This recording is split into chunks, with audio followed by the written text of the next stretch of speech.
Philly Take Nation, what is up? Hope everybody is enjoying their weekend and this winter storm, a couple feet of snow. Hope you're all staying safe and warm, but what better time for a Sixers video and podcast? Because last night after the game, you may not have caught it, but the 76ers made a sneaky signing. It tells us about the future of Dominick, Barlow, and Jabari Walker, but it also, in my opinion, reveals another decision that is coming soon. And honestly, I think it's a big mistake. So we'll talk about that and a whole bunch more here on Philly Take with RB. But we started off with some breaking news. I mean, perfect time of me recording this. This literally just dropped a couple minutes ago. But the NBA rules that Tyrese Maxey was indeed fouled by Landry Shamet last night within the last 10 seconds on the final play, where Maxey shot an air ball. A lot of people commenting on this play obviously did not watch the game like we did on the live show. Maxey was easily fouled. He was trying to get the three-point shooting foul in shooting motion. Maybe he should not have shot it anyway, but he did. He was fouled. This is now 2 consecutive games where they missed a call for Tyrese Maxey at the end of the game, and the Sixers got screwed. 2 straight games. But will the NBA actually do anything about it? Probably not. In addition to that, the 76ers are slated for a back-to-back tomorrow and Tuesday. But we just got word that the 76ers game tomorrow against the Hornets will be moved up to 3 p.m. Eastern time due to the snowstorm and the inclement weather. So we live stream every single game, pre-game, live game, post-game on the Game Day Live show. Yes, we will be live. It'll be earlier in the day. It's funny. The Sixers just had a 3 p.m. game against the New York Knicks. Now they will have a 3 p.m. game against the Charlotte Hornets.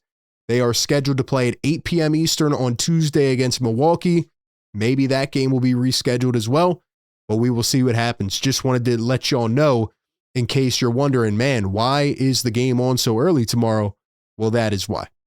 But let's talk about what happened last night, because after that Sixers loss, right, everybody got off social media. They did whatever on a Saturday night, and you may have missed it, but the 76ers sign Charles Bassey to a 10-day contract. Sources tell ESPN Bassey is in his 5th NBA season and has averaged 19 and 11 for the G League Santa Cruz Warriors this year. Now, some people may be going, who the heck is Charles Bassey? But for the Sixers diehards, you know that in the second draft of Daryl Morey back in 2021, the 76ers had a terrible first-round pick in Jaden Springer. They drafted Philip Petrusev, and then their last second-round pick was Charles Bassey, a big out of Western Kentucky.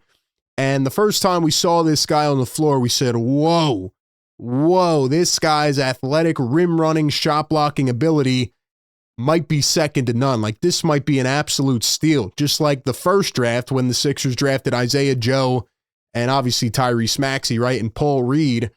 But after a while, we kind of saw that Charles Bassey was, I would say, a Dembona before a Dembona. That's what he was, another Dembona. Now, credit to Bassey. You know, he did not play a lot of minutes, and I do put part of the blame on Doc Rivers, just like a lot of the other backup centers, because they were on such a short leash. They never really got to show a lot of potential. We did see some of Bassey. He ended up going to the San Antonio Spurs, and he did get injured. And I think he had some type of knee or ankle. I forget what it was, but it really hindered his career. But now he's pretty much just been floating around the G League.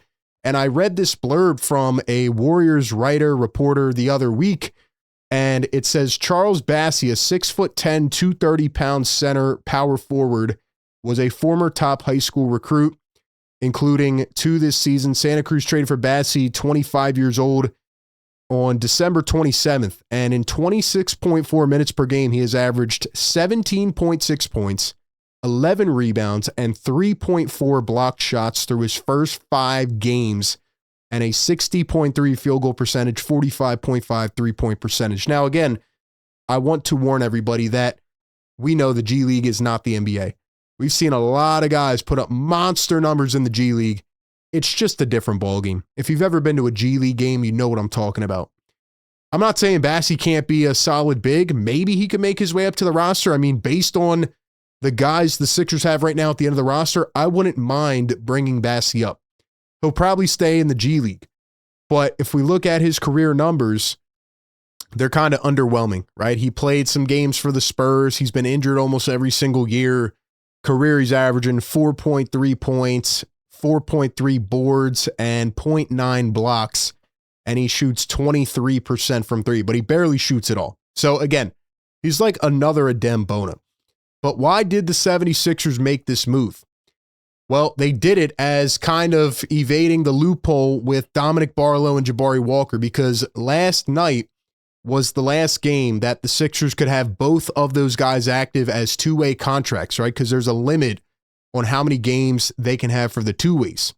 So as Keith Smith says here, the Sixers are out of under 15 games because they have one less guy than the standard roster, right? They went into the season with an open roster spot, and he said, in order for Barlow or Walker to play again this season, Philly would have to do one of the following: sign a 15th player to a standard contract or a 10-day deal, or convert Barlow or Walker to a standard deal, which would allow the other guy to play as the team would be at 15 on standard contract. So instead of converting Barlow or Walker right now, they ended up signing another guy, which was Charles Bassey. And I think you can look at this a couple different ways. Number one, maybe they just like Charles Bassey and what he's doing and, bring him back to Philly, see what he has. But it tells me that they're still trying to wait out on Barlow and Walker. And I really hope it doesn't mean that they're going to get rid of one of these guys. I don't think that is the case.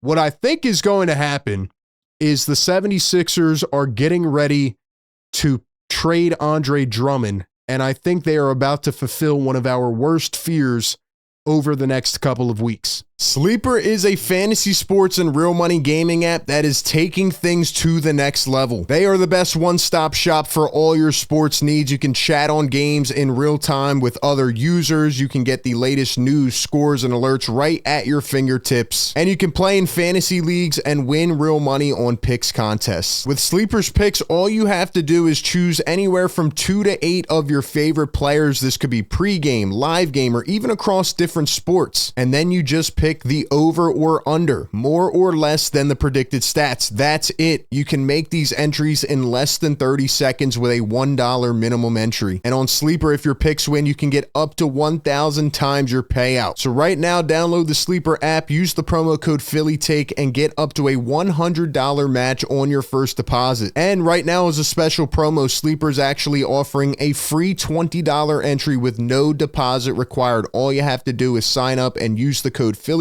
to claim your free promo. Terms and conditions apply. See Sleeper's terms of use for details. Currently operational in over 25 states. Check out Sleeper today. So we get this here on Twitter. Now, again, I don't really know this source, but I saw it a few different places, and we've heard the rumblings for like a month now. Sixers have continued to explore trades for Andre Drummond. And obviously this is just hearsay, but if we think about Andre Drummond, and we think about what he did early in the year, he was top 8 in the NBA in rebounding. He was starting a lot of games for Joel Embiid, who was injured, and Drummond was mainly the backup center. Then we saw kind of a stretch where Bona came in and did his thing. But overall, I think we can all admit that Drummond has been the better player this year. Now, there are moments where you're like, what is Andre Drummond doing? Like, this guy kind of just goes into his own realm sometimes during games. But he is the self-proclaimed best rebounder of all time. And you think about a game like yesterday where the Sixers get obliterated on the boards by the Knicks. They get out-rebounded by 15. The coach does not think for 1 minute to play Andre Drummond. Go back to the game before. Sixers playing the best rebounding team in the NBA, the Houston Rockets. Sixers actually held their own. Drummond does not play 1 minute. The game before that against Phoenix, he played 22 minutes because Joel Embiid was out, and he drops 15 rebounds in 22 minutes. He is still 13th in the NBA in total rebounding right now. And the Sixers are really struggling on the boards. Their power forwards have not really lived up to par the last couple of weeks. Joel Embiid has been, up and down. And anytime Adem Bona comes in, he just hasn't looked like the guy we expect him to be. Now, I'm not completely giving up on Adem Bona. I'm just being honest, right? I'm not trying to hate on the guy. I think he has some unique tools and skill sets, I think he's very athletic. I think he's a rim running big, great shot blocker, and he's just getting started. He's young. But all off season, we saw jump shot videos of Adem. Wow, whip-de-doo. Sixers fans and jump shot off-season videos. And people were starting to get excited. And I kind of was too. Adem does not have an offensive game. At least Drummond has a little bit of an offensive game on the interior. And let's keep it real. Drummond actually can shoot some threes. Now, he shouldn't be shooting with 5 minutes to go in a big game off the side of the backboard. But he actually has worked on developing his offensive game, which was never there. So when I look at the 76ers, the only reasonable explanation is they're not playing Drummond because they are about to trade him. And I think it's a mistake. And the reason they're going to do it is because of our worst fear, and that is ducking the luxury tax. We talked about this extensively on our last few videos. Check those out.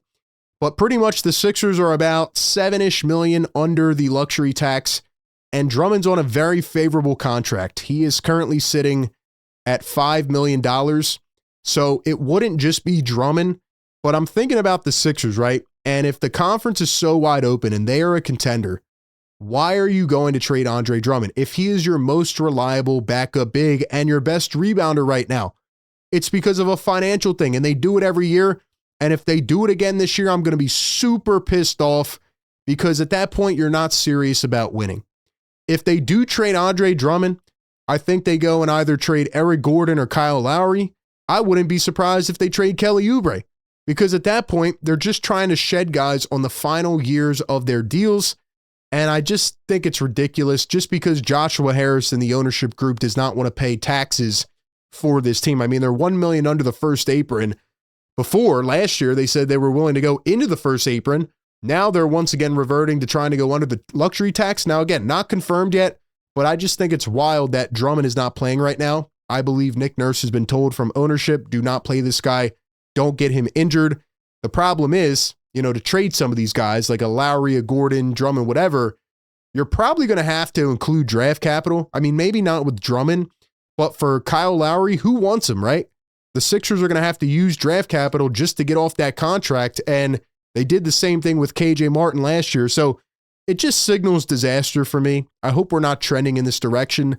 I think the Sixers have a team that can actually compete. They need to go add, not subtract. Those are my thoughts. Give me yours down below in the comment section. Appreciate everybody for tapping in.